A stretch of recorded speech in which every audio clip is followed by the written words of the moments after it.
안녕하십니까. 여의도 24시입니다. 오늘은 이준석 또는 이준석 옆에 있는 천하람 이런 사람들의 얘기를 통해서 이준석 당의 실력과 실체 이거를 잠시만 언급하겠습니다. 원외 군소정당에 대해서 얘기할 거리가 많지 않기 때문에 잠깐만 언급하도록 하겠습니다.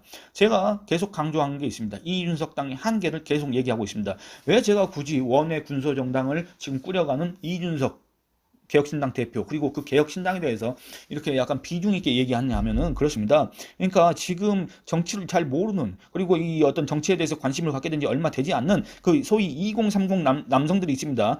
그 사람들에게 어떤 객관적인 판단을 할 수 있는 기준, 정보를 제공하기 위해서 제가 계속 이런 얘기를 하는 겁니다. 왜냐, 이 20대, 30대의 어떤 선전 선동에 휩쓸리고 이러다 보면 그 이후에도 상당히 정치적으로 잘못된 판단을 할 가능성이 있기 때문에 그러니까 이 사람들이 결국엔 나중에 대한민국 주권자로서 선거에 계속 참여할 거 아니겠습니까? 그러니까 이 사람들한테 정말 확실한 판단 기준을 제시하기 위해서 계속 이런 얘기를 하는 겁니다. 이 점들을 참고해 주셨으면 좋겠습니다. 제가 이준석 당의 한계를 계속 얘기해 왔습니다만 그 한계는 지금도 명확합니다. 뭡니까? 개혁신당은 이준석 당입니다. 왜 이준석 당입니까? 이준석이란 정치인의 1인 정당이기 때문에 그렇습니다. 사실상. 왜 1인 정당입니까? 이준석과 같은 대중적인 인지도와 영향력을 갖춘 사람이 또는 그에 버금가는 사람이 없습니다. 한마디로 이준석의 1인 정당이라고 이렇게 얘기할 수밖에 없다 그겁니다. 여러분들 여기에는 다들 동의하실 거고 심지어 여기에 대해서는 이준석 씨도 동의할 겁니다. 제가 봤을 때는. 개혁신당 당원들도 아마 그렇게 얘기할 거고 이준석 지지층 저기 온라인 게시판에서 활발하게 활동하고 있는 이준석 지지층도 아마 그렇게 생각할 겁니다. 근데 이 이준석 개혁신당 대표의 한계는 너무나도 명확합니다. 첫째, 지역 기반이 없습니다. 어느 지역에서라도 이준석이라는 간판을 달고 나가서 당선시킬 만한 그런 지역 기반이 없다 그겁니다. 둘째, 조직이 없습니다.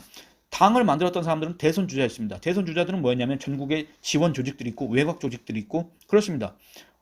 예를 들어서 김대중, 정주영, 안철수 다 있었습니다. 당을 만들기 전에 이미 그런 조직들이 활발하게 운영되고 활동하고 있었습니다. 지역에서.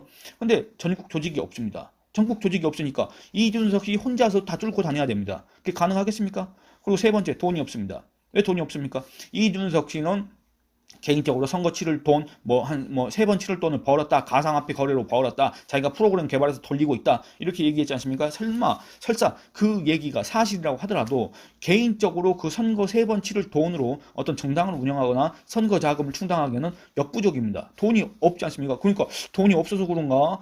용역을 써야 되는데 자기 당원들한테 그 자기 당 알리는 현수막 걸으라고 해서 열정페이 논란도 있었지 않습니까?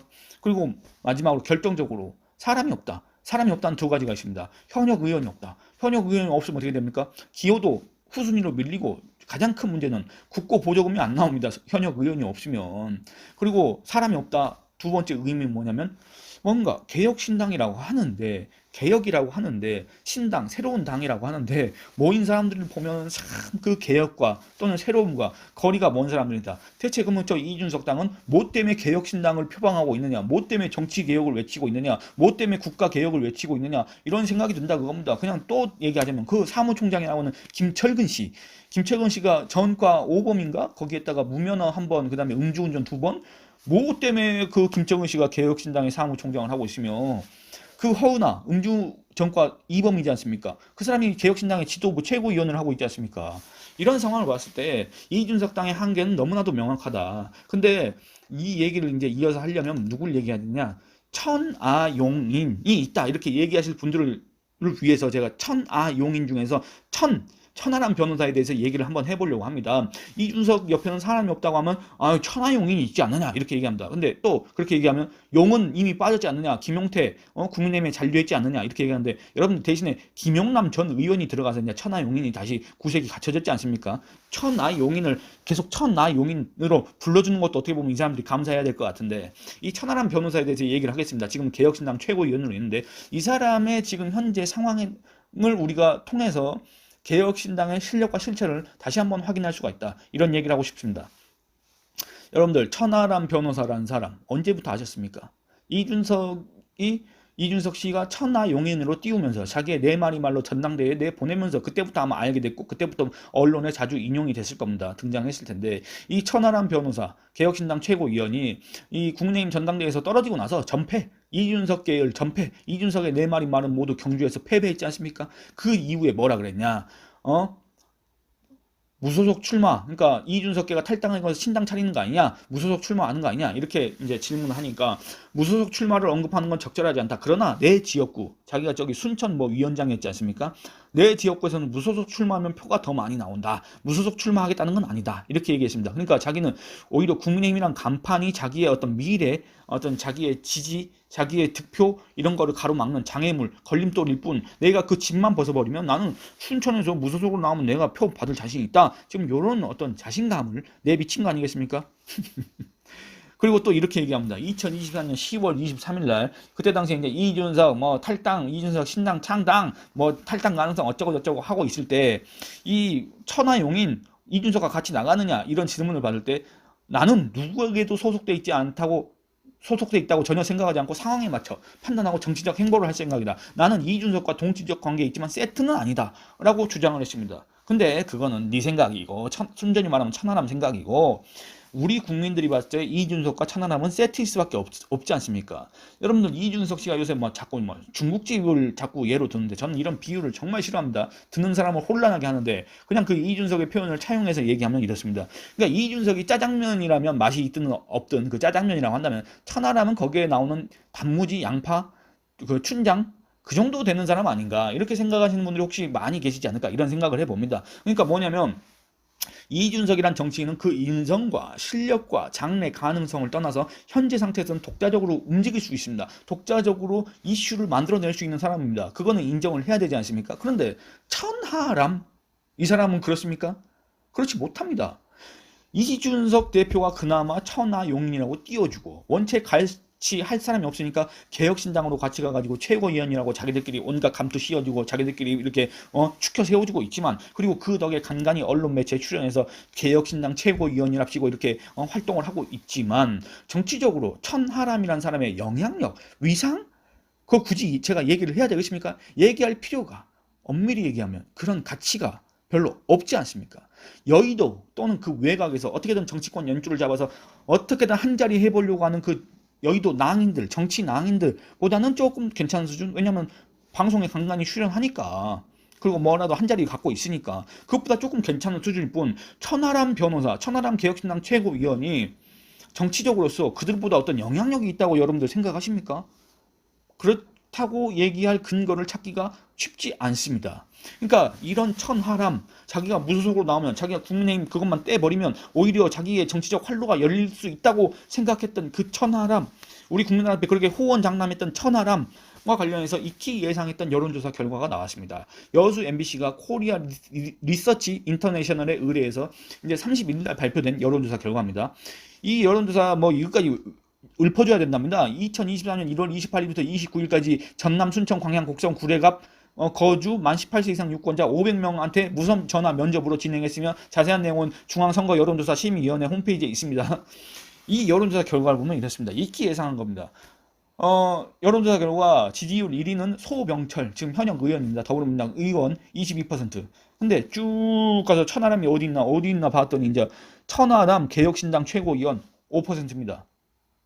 여러분들 근데 그 사이에 누가 있는지 보겠습니다. 소병철 의원 22%, 신성식 전 검사장 16%. 여러분들 신성식 전 검사장 누군지 아십니까? 누군지 아십니까? 그리고 서갑원 전 의원, 이 사람은 이제 좀 아실 겁니다. 그 다음에 손훈모 변호사, 여러분들 아십니까? 둘 다 13%입니다. 그리고 그 다음에 이성수 진보당 전남도당 위원장 6%입니다. 여러분들 그러니까 그렇게 언론이 띄워지고 지금도 개혁신당 최고위원이라고 불러대고 그리고 그 사람도 그렇게 나와서 자기가 무슨 이준석과 세트가 아니네, 개혁을 하겠네, 어쨌네 저쨌네, 천하용인이네, 뭐 이준석의 내 말이 맞네, 별소리를 다 했고 지금까지 그렇게 소위 친야 성향 매체들이 띄워주고 불러주고 별 짓을 다 했던 그 천하람, 자기는 국민의힘 그것만 떼버리면 오히려 표를 더 많이 받는다고 했던 천하람, 지금 뭐냐 그겁니다. 5%입니다. 5%. 물론 이 여론조사 결과가 완벽하다고 장담할 수는 없고 그렇긴 하지만 여러분들 소병철이 누군지 아십니까? 신성식이 누군지 아십니까? 서가번, 손은모, 이성수 누군지 아느냐 그겁니다. 이게 바로 천하람의 실체고 천하람의 실력입니다. 안 그렇습니까? 천하람의 지지율 5%? 사실상 언급할 가치가 없는 수준입니다. 그런데 지금까지 그가 그렇게 언론 매체에 등장해서 할 수 있었던 이유, 방송에 그렇게 자주 출연할 수 있었던 이유, 그가 자주 이게 신문 지면에 등장할 수 있었던 이유, 순천 국내인 뭐 순천 당협위원장이라는 그 이유, 이준석과 함께한다는 그 이유 때문에 지금까지 언론 플레이를 잘 했던 거 아닙니까? 그렇지 않습니까? 그거 말고는 다른 걸 설명할 수가 없습니다. 천하람이라는 변호사가 법률적으로 뭐 그렇게 해박한 지식을 갖고 있는지 제가 확인할 길도 없었고, 이 사람은 순전히 순천, 대구 사람인데 순천에 와서 무슨 지역 정치를 깨겠네 어쩌네 저쩌네 하면서 순천에 뼈를 묻겠다는 식으로 그렇게 얘기하고 다니고 순천에서 출마를 하고 이러니까 신기하니까 처음에는 그 다음에 이준석과 함께 하니까 친야 성향 매체들이 불러줬던 거 아니겠습니까? 그렇게 했는데 4%? 5%? 이게 뭡니까? 그래놓고 지금 와서는 자기가 순천에서 무소속으로 나가면 더 많이 받는다 해놓고 지금 와서는 딴 데 나갈 수 있다는 식으로 지금 냄새를 풍기고 있지 않습니까? 대구 출마설이 나오고 있지 않습니까? 글쎄, 대구에 가서 천하람이 과연 순천의 5%보다 더 높은 지지율을 받을 수 있을까? 이런 생각이 들기도 하는데, 저는 그렇습니다. 이 호남권에서 국민의힘 소속으로 입후보하는 사람들 있지 않습니까? 저는 이 사람들을 그렇게 순수하게 보지 않습니다. 왜냐? 너무나도 뻔하지 않습니까? 그 결과가. 그리고 또 왜냐? 선거비 보존도 안 되지 않습니까? 그 득표를 보면은. 그럼 뭐냐? 왜 나가냐? 그러니까 선거비는 최소한으로 쓰면서, 그러니까 내 돈 손해보기 싫다. 그러면서 인지도는 쌓고, 그리고 그 인지도로 방송 출연하고, 또 그 인지도로 뭐 전당대회에 나가서 한 자리 차지하고, 또는 지명직 최고위원, 호남목 최고위원을 차지하고, 또는 여당 사람들한테 잘 보여서 공공기관장이나 유관단체장 또는 공기업 이사로 나가기 위해서 그 출마한 사람들이 많습니다. 제가 누구라고 얘기는 안 하겠습니다만 그런 사람들이 부지기 수였습니다. 아니 뭐 하려고 국민의힘으로 정치하려는 사람이 호남에서 출마를 합니까? 근데 천하람? 예를 들어 보겠습니다만 천하람이 꼭 이렇다는 게 아니라 대구 사람이 뭐 하려고 전남 순천에 와서 출마를 합니까? 그것부터가 여러분들 이해가 되십니까? 이 사람이 다른 건 모르겠지만 어쨌든 인지도를 쌓으려고 화제가 되려고 그걸로 언론에 등장하려고 했다는 것을 스스로도 부인할 수는 없을 겁니다. 그러니까